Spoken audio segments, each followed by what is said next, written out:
મોંઘી ગિફ્ટથી કદાચ તમને ઇમ્પ્રેસ કરી શકે, પણ પોતાની જાત સાથે રહીને પોતાનામાંથી કશુંક નવું લાવીને ક્યાંક બહાર આવીને વધુ સમગ્રતાથી તમારી આંખ જોઈને તમને આવતી દિશા દેખાડે ને કે તું મારી સામે નહીં, આપણે બે એક આકાશ તરફ જોઈએ, એવી વ્યક્તિ સાથે પહેલી પ્રેમમાં પસંદગી કરજો. કારણ કે આજે જેને તમને મોંઘી વસ્તુ આપી છે ને, એ આવતા દિવસોમાં મોંઘી કિંમત પણ તમારી પાસેથી લેશે. દરેક વખતે દરેક વસ્તુ ઉપર કિંમત લખેલી નથી હોતી, પણ ચૂકવવી તો પડે એક ને એક સ્વરૂપે. દીકરીઓને હું ખાસ કહીશ, અને અમે બધા બહુ ભાગ્યશાળી હતા કે અમારા કોઈના પ્રેમ છે ને ક્યાંય સચવાતા નહોતા. પ્રેમ અમારી પેઢીએ કર્યો તો, ગઈકાલની પેઢીએ કર્યો તો, તમારી પેઢીએ કર્યો તો, તમારા પછીની પેઢી પણ પ્રેમ કરશે. પણ અમારા બધા પ્રેમની પાછળ કેટલી નિરાત હતી કે અમારે લિખિત ન લખતું અને એક સંબંધ પૂરો થાય એટલે ઓલમોસ્ટ એ પત્રો સળગી જતા હતા. પણ તમારા બધાનો પ્રેમ એક ક્લાઉડમાં સચવાય છે, અકબંધ. એટલે આવતા દિવસોમાં તમારે તમામ પ્રેમનો તમારે જવાબને પુરાવા આપવા પડે છે. અને ખબર નહીં ક્યાંથી આપણે આ વાત લઈને આવ્યા કે જે પ્રેમમાં છે, પ્રેમમાંથી નીકળી જાય પછી અચાનક એ વ્યક્તિ દુશ્મન થઈ જાય છે. બ્લેકમેલિંગ તરફ આપણે જતા જઈએ છીએ. એનો અર્થ એ છે કર્યો તો ત્યારે એ પ્રેમ નહોતું, બીજું કશુંક હતું. બાકી તમે જેને પ્રેમ કર્યો હોય એ વ્યક્તિ તમારી સાથે નહીં, જગતના કોઈ પણ ખૂણામાં ગમે ત્યાં હોય, એને જોઈને અંદરથી એક એમ જ થાય કે તને આનંદ જ મળવો જોઈએ, તને ખુશી જ મળવી જોઈએ. પણ આપણે તો પછી શરૂઆત કરી દઈએ. અને બીજું મારે એક તરફા પ્રેમની વાત કરવી છે. આપણે કેવું માનવા માંડ્યા કે આઈ લવ યુ પછી આઈ લવ યુ ટુ સાંભળવું જ પડે. હું બહુ સમગ્રતાથી કહું છું કે પ્રેમ કરવાની મજા લ્યો. કે તમે પ્રેમમાં હો છો ત્યારે તમે શું બની જાઓ છો, તમારી અંદર જે કેમિકલ બદલાઈ જાય છે ને એનો આનંદ લ્યો. તમારી જાત આપણને ગમવા માંડે. પણ આપણે તો સામેવાળાને તરત એમ કે નહીં હે ને આઈ લવ યુ ટુ કેવું જ પડે, હાલે હે નહીં. પ્રેમ છે એ સમગ્ર હાનો સ્વીકાર નથી, સામેવાળી વ્યક્તિની નાનો સ્વીકાર છે ને, ઓલ યસ નહીં, એમાં તરફથી આવતી નો નો પણ સ્વીકાર એ પ્રેમની જ નિશાની છે. તો તમને કોઈ પાત્ર ના પાડે છે તોય એને સમગ્રતાથી કઈ વાંધો નથી. અને ક્યારેક એવું બને કે તમે જો સમગ્રતાથી હા પાડેલી નાની સ્વીકાર કરીને ટર્ન લીધો હોય ને તો એના મગજમાં એમ થાય માણા હારો લાગે છે, તો કદાચ વિચાર ઉગે તે કશુંક શક્યતા એ થાય કે નાના પ્રેમમાં એને મજા આવવા માંડે સાથે. પણ અત્યારે આપણે બધાને એક ઓલી તકલીફ થઈ ગઈ છે. એક કૂતરો હતો, એમાં આવી કોઈ સરસ મજાનું અરીસાઓનું એક્ઝિબિશન હતું, અને એક્ઝિબિશનમાં ચડી ચડે છે, પુરાઈ જાય છે અંદર, અને જ્યાં જોવો ને એકલા પોતાનું પ્રતિબિંબ દેખાય. એટલે કોઈ બીજો કૂતરો આની અંદર છે, બીજો કૂતરો અંદર છે, ઈ હડકાયો એટલે તો સામે વાળો હડકાય છે. એટલે એના પોતાના પ્રતિબિંબ સાથે કૂતરો લડ્યા કરે, કાચ તોડી નાખે, કાચ વાગે, અને સવાર પડતા એ કૂતરો મૃત્યુ પામે છે. કોની સાથે લડીને? પોતાના જ પ્રતિબિંબ સાથે લડીને. ક્યાંક હું ને તમે આ જ પ્રવૃત્તિમાં પડ્યા છીએ. સામે વાળી વ્યક્તિને સીધું આપણા જેવું બનાવી દેવું છે, તરત આપણા જેવું જ પ્રતિબિંબ. પછી આપણને ગમતું નથી, કારણ કે આપણને તો બહુ ખાસ ગમતા છીએ નહીં, એટલે ચારે બાજુ આપણે વલખા મારીએ છીએ, ક્યાંક ને ક્યાંક. ક્યારેક જયભાઈ પૂછજો કે એકલા રહેવા છતાં આટલી બધી મજા આવે છે ક્યાંથી, એવી સભરતા ક્યાંથી લાવો તમે? અને આપણે તો એક વ્યક્તિ જીવનમાંથી જાય એટલે આપણે એમ દેખા હવે ડૂબી મરીએ કે વયા જઈએ.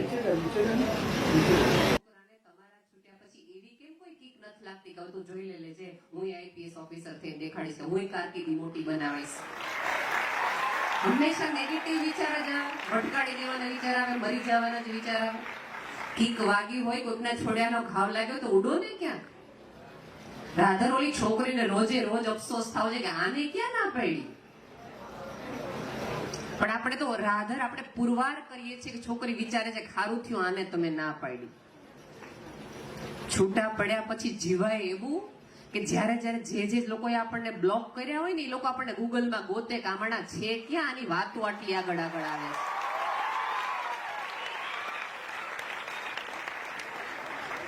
જેને જેને બ્લુ ટીકમાં મુજારા થતા હોય, અને એક વસ્તુ યાદ રાખજો બેટા, કે પ્રેમનો અર્થ એ છે કે એક વ્યક્તિને કરો ને, એનો અર્થ કે તમે સમગ્રતાથી આખી માનવ જાતને કરો.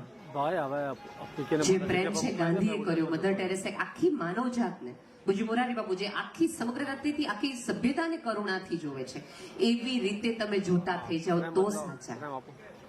સોશિયલ મીડિયા ઉપર તમારો કોઈ સંબંધ વિકસે અને તમને મજા આવે, અને એ વ્યક્તિને તાવ હોય, તકલીફ હોય, તો તમે આખી રાત એની સાથે એને કંપની આપો, એને ફૂલ આપો, પૂછ્યા રાખો કેમ છો કેમ છો, તો તમે ચોક્કસ કેરિંગ કહેવાઓ, લવિંગ કહેવાઓ.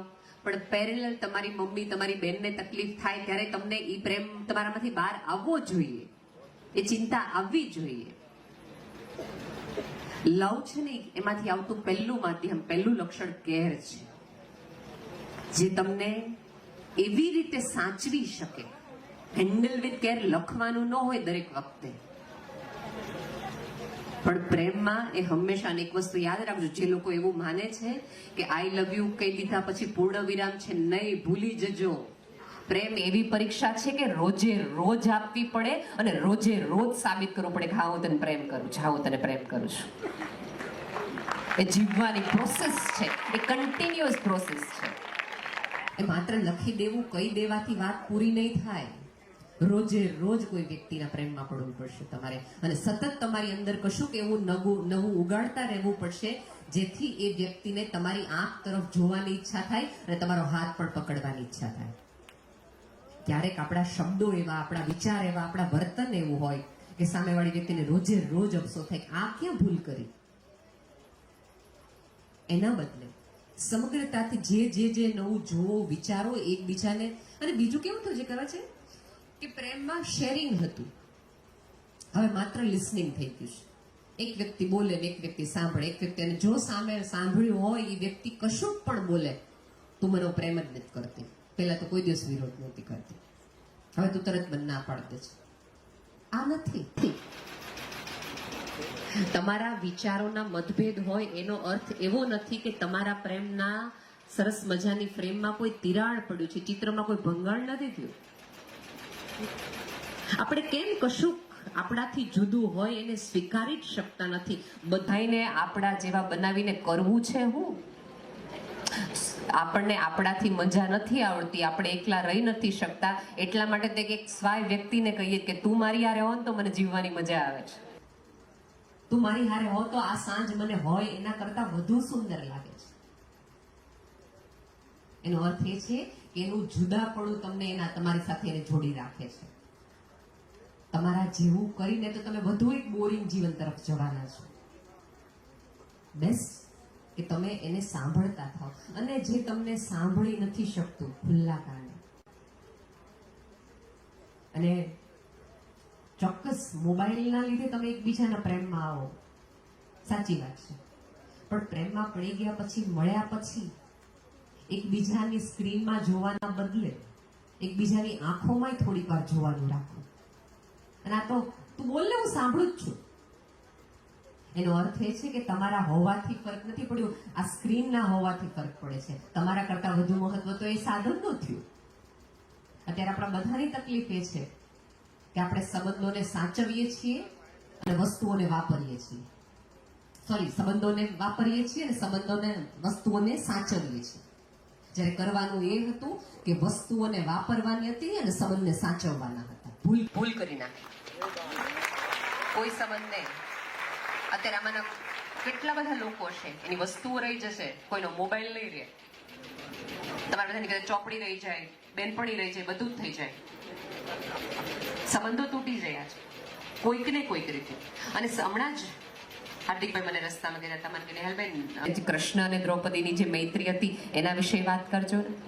તો અહીંયા બેઠેલા તમામ છોકરા છોકરીને મારે કહેવું છે કે આપણે તો એ સંસ્કૃતિમાંથી આવ્યા છીએ કે જ્યાં ત્યારે એ વખતે પણ એક છોકરા છોકરી વચ્ચેની મૈત્રીને લોકો બહુ જ પવિત્રતાથી અને આનંદથી જોતા હતા.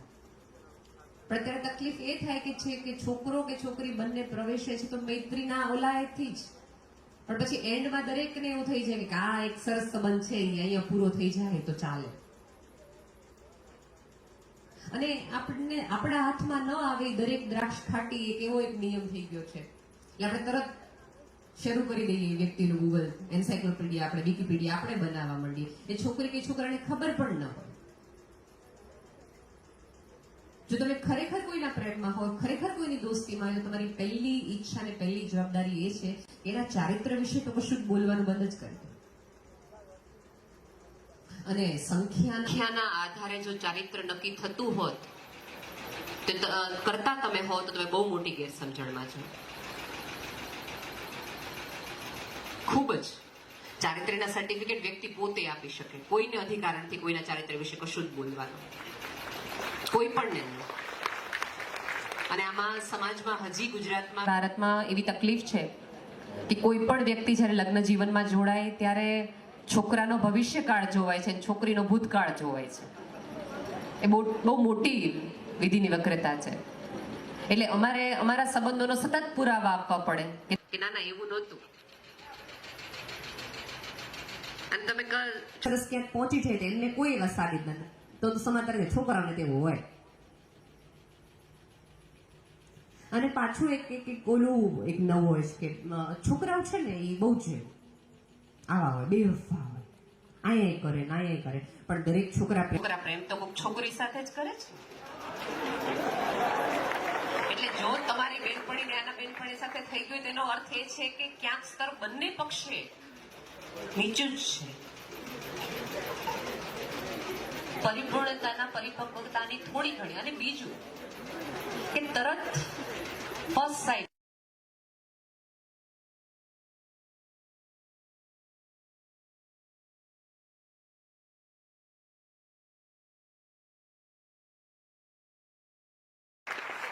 લાઇકિંગમાં તમારી કોઈ જવાબદારી નથી. મને આ છોડ બહુ જ ગમે છે તો આ છોડને મોટો કરવો, છોડને પાણી પાવું, છોડને સાચવવું એમાં મારી કોઈ જવાબદારી નથી. પણ હું એમ કહું કે મને આની માટે પ્રેમ છે તો પછી આ છોડનો વિકાસ, છોડનો શ્વાસ, છોડનો આત્મા, છોડનું શરીર એ બધું સાચવવું મારી જવાબદારીમાં આવે છે. પ્રેમ છે એ ક્યાંક ને ક્યાંક નાની મોટી જવાબદારી લઈને જ આવે કે જે મારે ને તમારે સારવી પડે. લાઇકિંગમાં કાંઈ જ વાંધો નથી, તમારે કાંઈ જ કરવાનું નથી. પ્રેમથી આગળ વધો, એમાં લવિંગમાં છે. Thank you.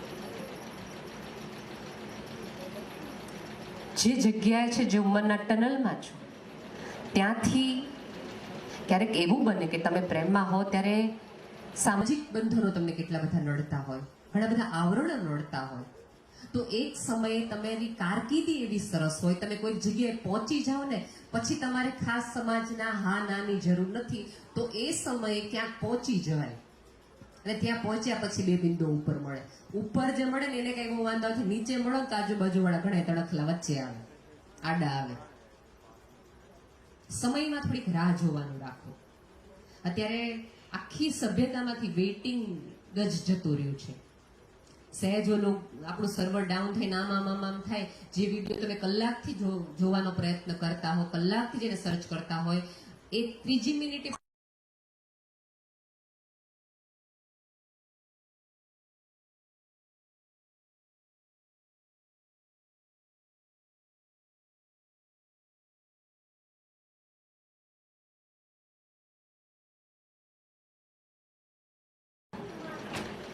કે ભાઈ અહીંયા આમ હતું, અહીંયા થોડાક એકબીજાના અસત્યો પચાવવાનું રાખો.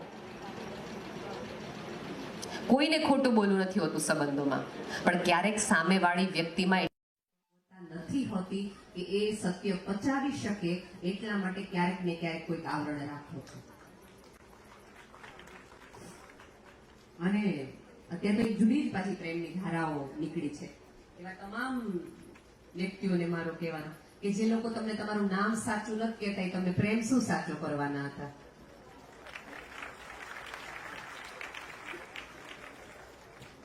થોડા ખુલ્લો, થોડીક જોવાનું રાખો. પ્રેમ કરો ને ત્યારે થોડીક આંખ નાક કાન ખુલ્લા રાખો. પ્રેમ કર્યા પછી ખાસ ખણખોદ કરવાની જરૂર નથી. આપણે ઊંધું કરીએ, આંખ બંધ કરીને પ્રેમ કરી લઈએ, પછી હવે બધું વિચારીને હવે જો હાંચવું પડે, જોવું પડે, હવે ડિટેક્ટિવ રાખવા પડે, 4 જણને પૂછવું પડે. શરૂઆતના પગલે થોડુંક તમે આમથી આમ ગૂગલ કરી લો, ચાલે. સંબંધમાં સાથે રહ્યા પછી તમારે 3 માણસો રાખવા પડે કે આ બરાબર તો છે ને, તો થોડુંક તમને ભૂલ છે. મિત્રો, હજી આપણે જયભાઈને, સુભાષભાઈને સાંભળવાના છે. મારી પ્રેમની સાદી વ્યાખ્યા છે કે આઈ લવ યુ પછી આઈ કેર ફોર યુ આવે. જે સંબંધ તમને મન આત્માથી સાચવી ન શકે, તમારા સ્વપ્નોને તમારા હાથથી વધુ મોટા ન કરી શકે, તમને આકાશ ન દેખાડી શકે,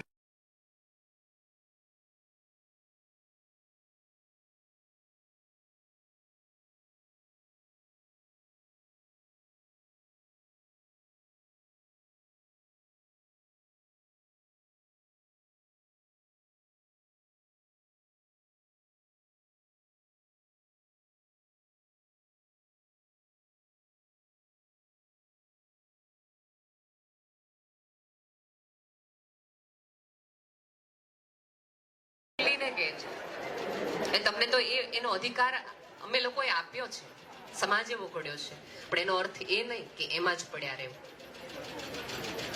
જો સરસ મજાની કારકિર્દી બનાવો કે તમને જોઈને તમારા આજુબાજુવાળા જોઈ. અને બીજું કે તમે જો સાચા અર્થમાં પ્રેમમાં હો તો તમારા માતા પિતા, ગુરુ, તમારા સ્વપ્નો, તમારી ઈચ્છા સાથે પ્રેમમાં હોવું એટલે સત્તાથી બધે તમને પ્રેમ સિવાય ક્યાંય ન, કશું જ ન દેખાય. એ બધા સાથેનો વ્યવહાર પણ તમારો પ્રેમપૂર્ણ હોય, એ પણ પ્રેમની એટલી જ મોટી સાબિતી છે. પણ આપણે એવું છે કે મનાની યાર પ્રેમ છે, મનાની યારે પ્રેમ છે, અને અત્યારે તો ખબર નહીં ગુસ્સાની લોકો પ્રેમ કરવા માંડે છે.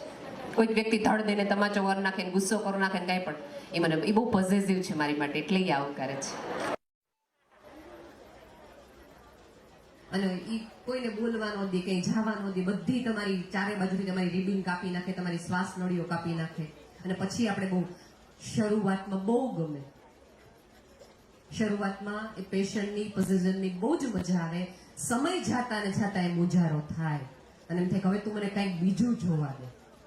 એના કરતા પહેલેથી જ આ નહીં ફાવે, આ નહીં મજા આવે. ગિફ્ટ નહીં આપ, કાંઈ વાંધો નહીં. મેં મારી કારકિર્દી એવી બનાવી છે કે આઈફોન હું પોતે જાતે લઈ શકીશ. અપમાન નહીં ચલાવી લેવું દોસ્ત, તમાચા નહીં ચાલે, અપશબ્દ નહીં ચાલે, જાહેરમાં મશ્કરી નહીં ચાલે. બાકી બધું તું મારી જોતે કરી નાખ્યું. અત્યારે તો સરસ સક્ષમ છે બંને પેઢી, બંને વ્યક્તિઓ.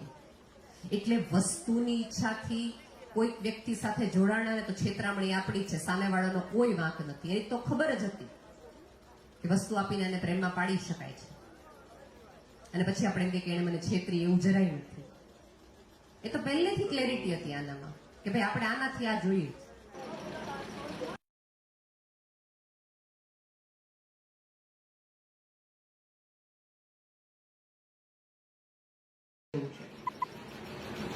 તો તમે વિચાર કરશો કે હું ટ્રેનમાં જાઉં, પ્લેનમાં જાઉં, ગાડી લઈને જાઉં, કઈ ગાડી લઈને જાઉં. ટ્રેનમાં જાઉં તો એ લોકો તમને પૂછશે વિન્ડો સીટ જોઈએ છે કે નહીં, કયા કપડાં લઈ જશે તમને નક્કી હોય, કેટલા રૂપિયા લઈ જશો એ તમને નક્કી હોય, કોની સાથે જશો એ નક્કી હોય, કઈ હોટલમાં જશો એ નક્કી હોય. એક નાની એવી 200-300 કિલોમીટરની જો તમારું આટલું બધું પ્લાનિંગ હોય તો લાઈફની આટલી મોટી જર્નીમાં થોડું પ્લાનિંગ તો બનતા. કોની સાથે ક્યાં જવું ને. અને મારે તો દોસ્તીનો હંમેશા, હમણાં જ અમે સવારે જ ભગીરથભાઈ આવે ત્યારે વાત કરતા હતા કે આમ કરવાનું, આ કરવાનું. એટલે તો અમારે તો જયભાઈ વડે કોઈ દિવસ વિચારીએ જ નહીં, બેસી જઈએ ગાડીમાં. સંબંધ સાચો એ છે કે જેની સાથે તમે હો ને ત્યાં તમારે ક્યાં જવું છે પૂછવું પડે ને તો કઈ ડખો જ છે. એ હોય ત્યાં મજા જોઈએ, એ હોય ત્યાં આનંદ જોઈએ, અથવા તો એનો સાથે હોવું જ પૂરતું છે. એટલી પ્રતિ તમને કોઈ વ્યક્તિમાં, કોઈ પાત્રમાં લાગતી હોય તો એને સિરિયસલી લેજો. બાકી ઉંમરનો પડાવ છે, દરેક સવારની સાંજ થાય છે. જાતને ઓળખવાનું અને જાતને પણ પ્રેમ કરવાનું રાખો. તેથી નસ કાપો ત્યારે વિચારો કે કોની માટે કાપો છો. બસ આવ્યા છું અને હું દિલથી પ્રાર્થના કરું અને બેશુમાર મળે અને તમે બેશુમાર કોકને આપી શકો એટલા પરિપક્વ તમે થઈ જાઓ એ શુભકામનાઓ. ધન્યવાદ.